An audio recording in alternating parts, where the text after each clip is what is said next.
Best places to invest in real estate. This is the Pablo Henrique channel. Like and subscription is not requested, it is conquered. This week, we're gonna be talking about the very best places to invest in real estate. And for fun bonus, I'm also gonna talk about where not to invest. Now if we're gonna talk about the very best markets to invest in, let's start with where not to invest, your backyard. Why would I say such a thing? You would be most comfortable with your personal geography, in your surrounding area.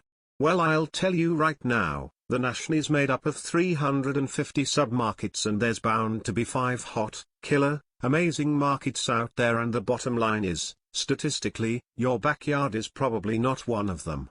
And what's that gonna do to your ROI and overall experience in real estate? I'll tell you right now that on average, you'll actually cut down your return on investment by 50,60, or 80%.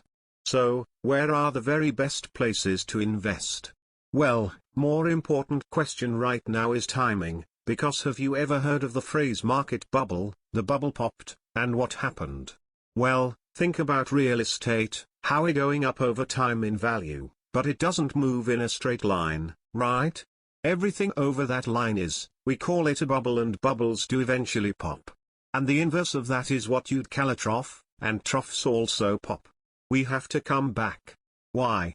Because of inflation, and because real estate will always come back to at least what it cost to build a house as long as we're making babies, cause it's population driven. Now, think about that bubble for a moment and think about the trough for a moment. In a bubble, I'm using a cash flow strategy. And the purpose is to go into a cash flow market. I want to go to a market that has a really high cap rate. If you're an investor, you know what I mean by that. That means that if I buy a house, I get a mortgage, I take into account all of my expenses and how much cash flow's left.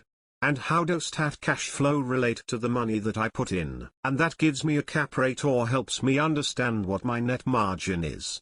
Generally, if an investor can find something at 8 or 10%, they're thrilled. I go into markets where I shoot for 13 and 14%. Now, my last 1,000 deals, that's what I hit on average. So, in a cash flow market, really the focus is on a short-term single-family home rental. You can hold that home in 3 or 5 years in an optimum market like we talked about before, meaning one of those top 5 of 350 submarkets. Similarly, if you find the market crashing and you're in this trough, that's an excellent time to be making money in real estate, because that's where you can actually hone in on markets that have the huge equity play, hence I call it an equity growth strategy. Because in those markets, I wanna go in where they have an overload of auction properties, HUD sales, foreclosures.